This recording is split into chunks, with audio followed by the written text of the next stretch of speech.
Yo, what's up, y'all? It's me, DMC, in a place to be. And the only place for you to be is on Jiggy Jag TV. Ruh! Thank you, sir. Big time stuff. Big time stuff. Big time stuff. Big time stuff. All right. Okay, that'll be the intro. Jiggy Jag TV doing big time stuff at the Red Shed. And we have the fantastic Jeffrey Michelle. How are you, sir? I ate ass tonight. I ate ass. I ate lots of ass. But it was great. It was great ass. Funnier now than I was on stage. That's why I like video. That's right. So explain to me your security shirt here. Oh, I'm insecure as fuck, man. I'm sorry, I didn't mean to cuss. You know that's part of the reason why I think we get along so well. Oh, totally. Yeah. Jeffrey's really emotional. I wore the shirt. One of the things I didn't do is I have a variety of shirts, and I thought about doing instead of the quick change. Yes. I thought about doing a slow change, and I thought, no, just wear the shirt. So, what did you think of your reaction from the crowd and everything this evening? For me, it's a cool learning experience, and I don't think that is a bad thing because, these two guys are heavyweights, and it's almost like, as for being the fighter person that you are, these the different fight cards, I was supposed to go on, and I was not supposed to admit that I was going to suck. I learned that tonight, which is cool. And I mean, it's at I think your question was what I had to feel about my reaction, or there. I feel like I felt it was decent. As far as some people's rapport that I had with them, that connected with them. I think I'm not a threatening comedian, and so they're like, all right, I liked him, but when again, I told them there was gonna be different styles from what they were doing to what I usually do, and I'm cool to a point.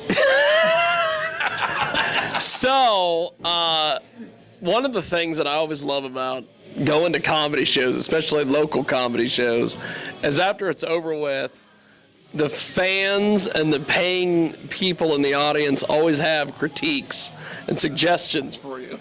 Right. Well, one of the jokes I didn't do was the pedophile joke, but I said that privately to a couple, and they were like, "Okay, here's how you can make that one better." And I'm like, "Oh, that's cool." And no, I do like I use constructive criticism, and I think the best was actually from Jeff, the headliner tonight, and it was because he's been doing this for quite a long time, but I embrace constructive criticism. I mean, I'm getting all deep and serious on a comedy thing here, but you're good. I just and I think if you're cool, I'm cool, and it was just interesting, and I'm not going to talk any trash here, but there were some energies that they had dealt with yesterday, that kind of proved my point, and other energies like, if you just were cool with people, and we could, there's plenty of ways to make people laugh, and there's different ways, and you don't have to, and so I think, if you just have fun, we can all have fun.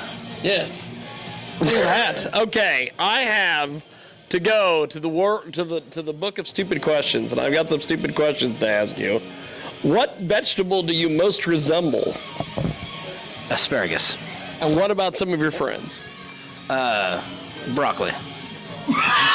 That's it. Chop and broccoli. Are you more likely to be a good cop or a bad cop? Dirty. Really? Oh, I'd be a dirty cop. You'd be a dirty cop. I'd be a dirty cop. I'd be a dirty. They're like, you gotta speed a little more, honey. Oh my God, I'm having way too much fun with this. I'm funnier on video than on stage. That's just what it is. Yes, another stupid question. Okay, yes, other stupid questions. So, who's more likely to catch a crook? The officers of Chips, the officers of Miami Vice, or the officers of Hill Street Blues?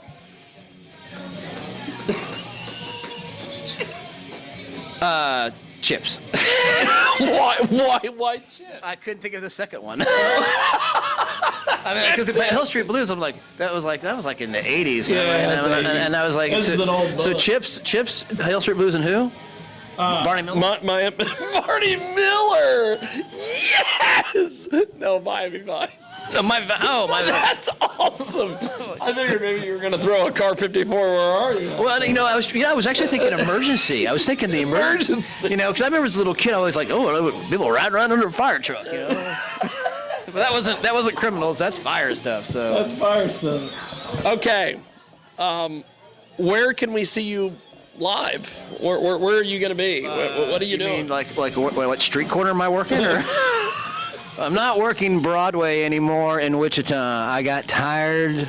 I'm just not going. From long days time. I'm done with the long. No, I'm back in Oklahoma City, living now again. So, I hope I may be there for a Comic-Con in June. Ooh, a Comic-Con in June. At casino. I don't know, dude. I don't have anything scheduled right now. But then again, this only came up about 2 weeks ago, and so, I'll do something soon if the world doesn't end. There is that. Okay, so before we let you go, how do people find you online, do your stuff? I know that you have a fans of Jeffrey Michelle Facebook. I know, isn't that crazy? And because he was like, how do they find you, Jeff? And I'm like, and he didn't really, of course, he's not going to let me finish. I'm like, find me at Jeffrey Michelle's International Film Club. Film Club. Sounds like I'm a porn star. It's Jeffrey Michelle, Internet, North American. I don't know. Just type in Jeffrey Michelle. I do like your jacket. This is my dad's jacket, and I'm very appreciative of having this jacket, and I'm gonna keep this jacket as long as I can because it's kind of a 70s.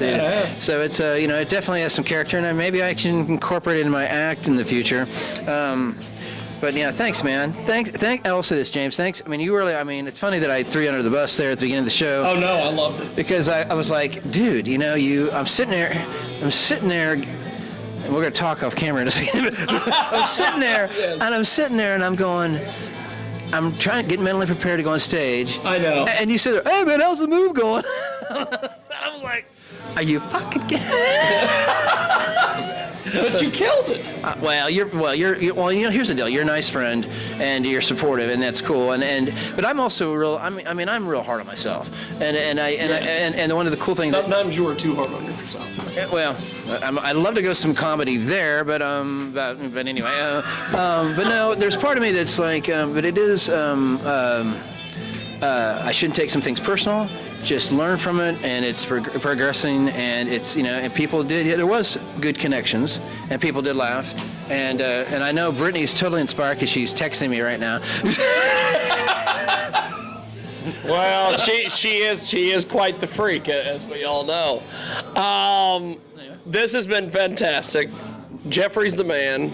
And I thank you again, James, for helping connect this. Yes. And then I hope your Jeff friend will be willing to have me come back again sometime. Hey, take another shot. Well, yeah, not because again, here's the deal. And I'll say this real quick on the.